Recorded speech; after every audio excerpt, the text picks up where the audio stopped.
Olá, pessoal.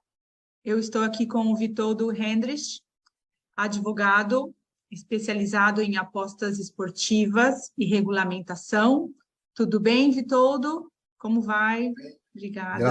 Graças a Deus, tudo tranquilo, tudo bem, Ana?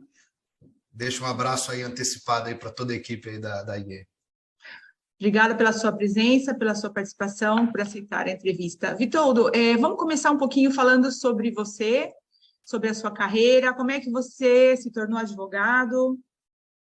Vamos lá. Assim, parece brincadeira, mas a resposta por que virou advogado é porque eu queria ser piloto de avião. Parece que é brincadeira, mas não é, né? Meu tio era piloto de avião, meu pai foi piloto também, meu pai voou na Transbrasil na VASP, meu tio voou na Transbrasil, e eu queria seguir a carreira de aeronauta, né? Então, fui fazer minhas horas de voo, fui fazer os cursos, tudo que tinha que fazer, só que o meu pai falou para mim assim, ó, eu pago o teu curso de piloto, eu pago tuas horas, mas eu quero como contrapartida que você faça direito, porque minha avó é advogada, funcionária pública, meu pai também é funcionário público, a família toda de concursado e tal. Então ele falou, ó, você tem que fazer direito aí, porque se depois você encher o saco da aviação ou não deu certo, alguma coisa acontecer, cara, você tem lá o teu diploma e dali você segue uma outra vida. E tá bom. Bom, fiz minhas horas todas, comecei a voar, os aviõezinhos pequenos e tal. E quando eu estava pronto para entrar para a aviação comercial mesmo, a gente teve dois eventos aqui no Brasil de duas empresas aéreas grandes que quebraram concomitantemente com o início da minha carreira, que foi a Transbrasil e a VASP, né? Então, quer dizer, inundou o mercado de pilotos formados já de jato, de 737, de 767, e eu do lado de cá, novinho, com aquela carteirinha, né, de piloto iniciante, era difícil conseguir emprego, né? Com a tamanha quantidade de pilotos disponível procurando emprego. E nessa época eu já estava lá no quarto ano de Direito, já meio terminando a faculdade. Eu canalizei todo o esforço e dedicação que eu tinha para a aviação, canalizei para o Direito. Já estava gostando, satisfeito, gosto do que faço, e dali segui a carreira normalmente. Então, assim, por que eu virei advogado? Bom, porque eu queria ser piloto de avião. E hoje em dia, hoje em dia não, mas já faz um tempo, né, que você trabalha também com uma empresa de pagamentos online, que é a IPS Online. Como é que você concilia esses dois trabalhos? Tô na IPS também, tenho escritório de advocacia. Assim como virar advogado foi uma coisa que aconteceu, né? Olhando para uma coisa, eu terminei em outra. Antes de dizer como é que eu concilio, eu falar como é que eu vou parar na Online IPS, né? Eu montei um escritório de advocacia lá atrás, me formei, montei meu escritório em 2001, 2002, e tocava minha advocacia. Fui professor de direito tributário, me especializei em direito tributário. Quando foi ali mais ou menos em 2010, se eu não estiver enganado, eu comecei a advogar para uma empresa estrangeira, né? E um dia esse cara falou, a gente gosta do teu trabalho, queria saber o seguinte, você quer administrar a nossa empresa aí no Brasil? A gente quer montar a empresa no Brasil, o que é que você administra? Eu não sei administrar a empresa, eu sou advogado, mas vamos tentar. Você vai me guiando aí, eu vou tentando. A coisa deu certo e, coincidentemente, essa empresa que eu comecei a administrar aqui no Brasil, ela era cliente da Online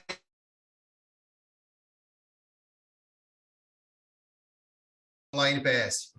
Decidiram montar uma empresa aqui no Brasil, conversando com esse outro gringo lá, falou, eu quero montar a empresa no Brasil e tal, você montou, me explica aí. Aí ele falou, cara, tinha um advogado lá, a gente gostava dele, e ele começou a administrar a nossa empresa, liga para esse cara.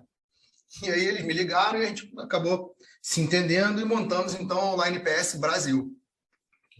E desde então, ali, eu estou falando mais ou menos de 2013, eu virei sócio da Online PS Brasil. Então, eu tinha uma parte do meu trabalho era voltado para a advocacia, com o meu escritório, que está montado aqui até hoje, e uma parte de dedicação para a Online PS, né? Então, assim, também, por acaso, advogando para um cara, conheceu o outro e tal, e acabou virando Online PS. De um tempo para cá, para poder atender alguns clientes da Online PS, eu comecei a estudar um pouco sobre regulamentação e comecei a dedicar, então, muito esforço e tempo de trabalho, efetivamente, à regulamentação dos jogos aqui no Brasil. Então, hoje, o meu escritório de advocacia, ele como escritório, naquele formato que ele tinha antes da Online PS, ele já não existe mais. Hoje, eu diria que 90% do que o escritório de advocacia produz hoje, ele é voltado para atender a Online PS e os clientes da Online PS. Né? Então, isso é algo que eu até brinco, você quando contrata Online PS, você leva de brinde um diretor jurídico para a sua operação no Brasil, né? Que é o que eu faço aqui como advogado, é manter a Online PS dentro da legalidade e assim também os clientes dela. Exatamente o que eu ia te perguntar a respeito da sua especialidade, né, com as apostas hoje em dia, as apostas esportivas, como é que você vê a questão da regulamentação em termos de concretização no Brasil a curto prazo? Uhum. Eu escrevi sobre isso, se eu não estiver enganado, em abril, lá com o Flávio, né? O que acontece? O governo federal tinha 2 anos para regulamentar isso daí, prorrogável por igual período, né? Por mais 2 anos.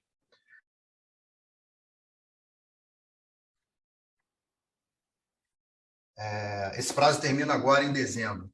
Exato. E conversando com as pessoas lá em Brasília, a leitura deles era a seguinte: olha, quem esperou 3 anos e pouco, espera 4. Né?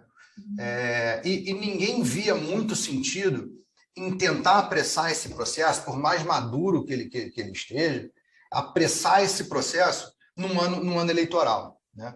Então, por exemplo, sobre a perspectiva do presidente da República, especificamente ele lá.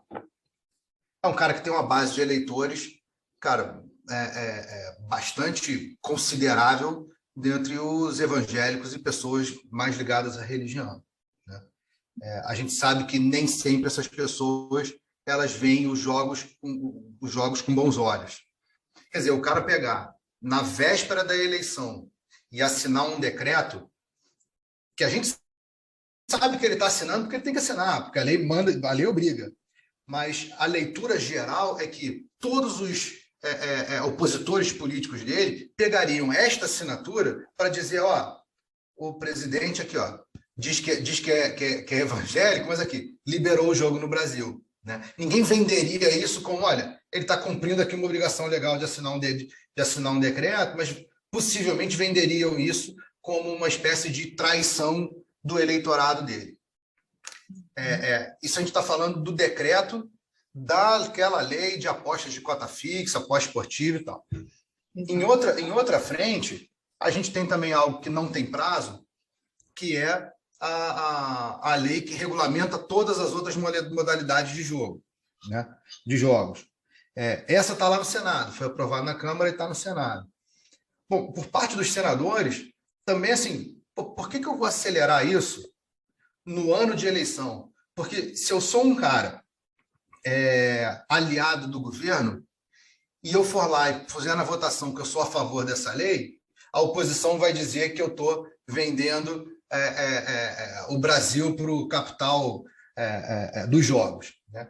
Se eu estou na oposição e faço algo que vai trazer emprego, que vai gerar receita e tal, eu também coloco, assim como a gente diz aqui, né, eu coloco azeitona na empada do governo. Então, assim, também ninguém vê uma urgência que se sobrepõe ao fato de que a eleição está aqui na esquina. Né? Então, o que eu tinha escrito isso lá atrás era... Eu estava tentando traduzir um pouco dessa leitura, né, que os amigos que a gente tem lá em Brasília fizeram do cenário político. Né? Assim, não vai acontecer nada antes, pelo menos, do segundo turno da eleição aqui no Brasil. Qualquer coisa que aconteça vai acontecer entre o segundo turno, se for de governo federal, entre o segundo turno e o último dia para assinar aquele decreto lá. No Senado, ninguém vai botar isso em discussão, ninguém quer se comprometer antes. Tudo bem, o timing do Senado é outro, porque não tem segundo turno, né? A eleição ocorre direto no primeiro para senador, mas mesmo assim, a gente sabe que para o segundo turno, aquele cara que é senador aqui ou ali, ele cede palanque para um candidato, para outro. Assim, ninguém vai botar a mão nesse vespeiro. antes aí, pelo menos, do segundo turno. Essa é a leitura que a gente faz aqui. Tá certo. Acho que cortou um minutinho, né, a conexão. Eu perdi o que você falou. Se tivesse sido aprovado isso lá atrás, você falou? Se tivesse sido aprovado isso lá atrás, a gente teria hoje um cenário completamente diferente, né? Onde todo mundo teria começado a operar dentro de uma regulamentação bem delineada, bem descrita. E aí, hoje o que a gente tem quem está trabalhando, aprendeu a trabalhar na lacuna, entendeu? E não na lei em si. Isso eu acho ruim. A gente perdeu o time disso daí, entendeu? Além da questão da questão impositiva, né? Que todos esses anos que o Brasil perdeu de ganhar todo esse dinheiro em benefício do país, né? Esse dinheiro não ficou aqui. Isso acho que é a perda principal da não regulamentação do Brasil, que está perdendo mesmo. Eu diria, assim, essa parte tributária, diretamente falando, é enorme o prejuízo, né? A gente está falando aí de dinheiro na casa do bilhão, né? Mas não é só. Eu acho que o prejuízo é maior do que esse, sabe?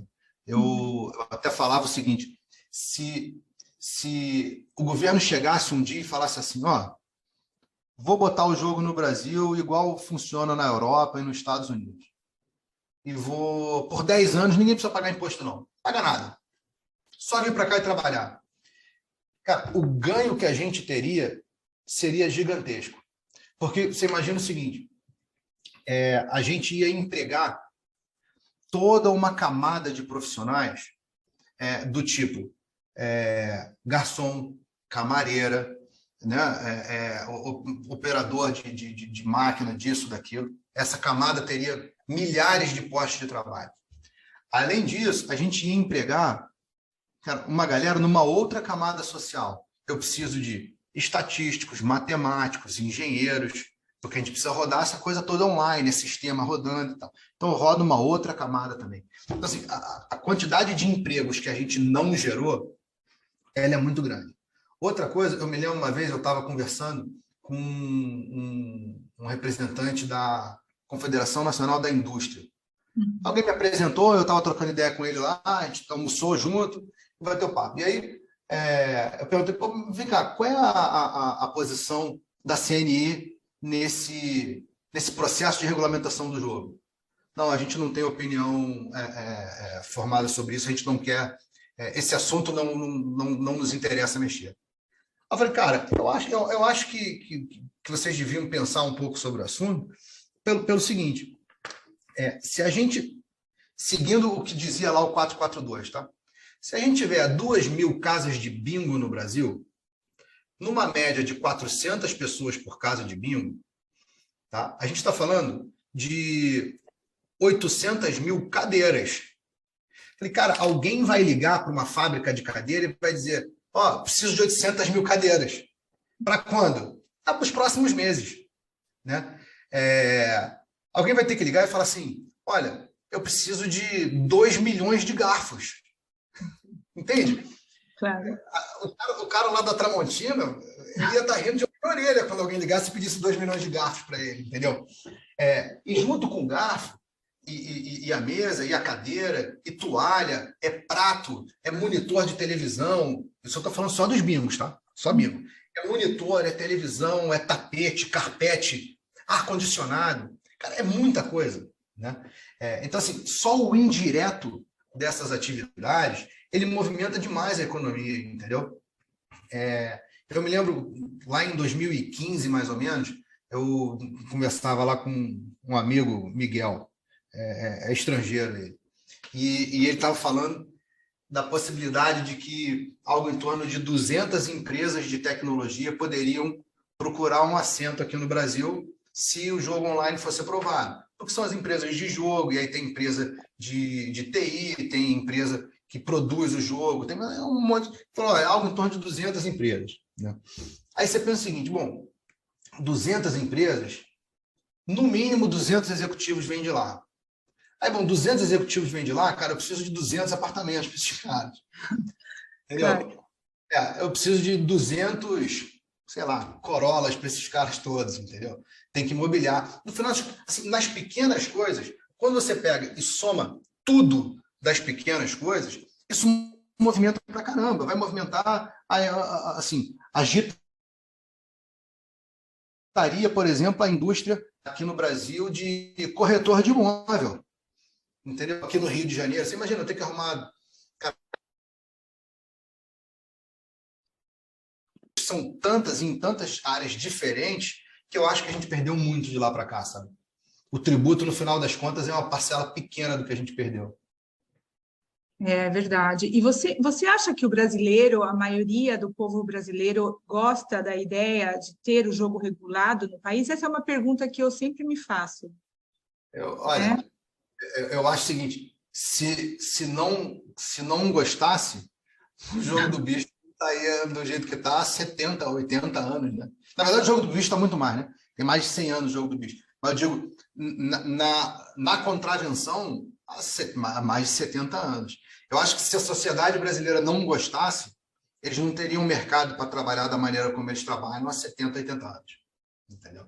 Assim, de uma maneira muito simplista para a resposta, eu acho que a sociedade brasileira gosta do jogo, entendeu? Vamos torcer para que tudo dê certo, né? Quero agradecer muito a sua presença, seu tempo. Prazer em nome da iGaming Brasil. Espero Eu que vê-lo em agradeço. breve.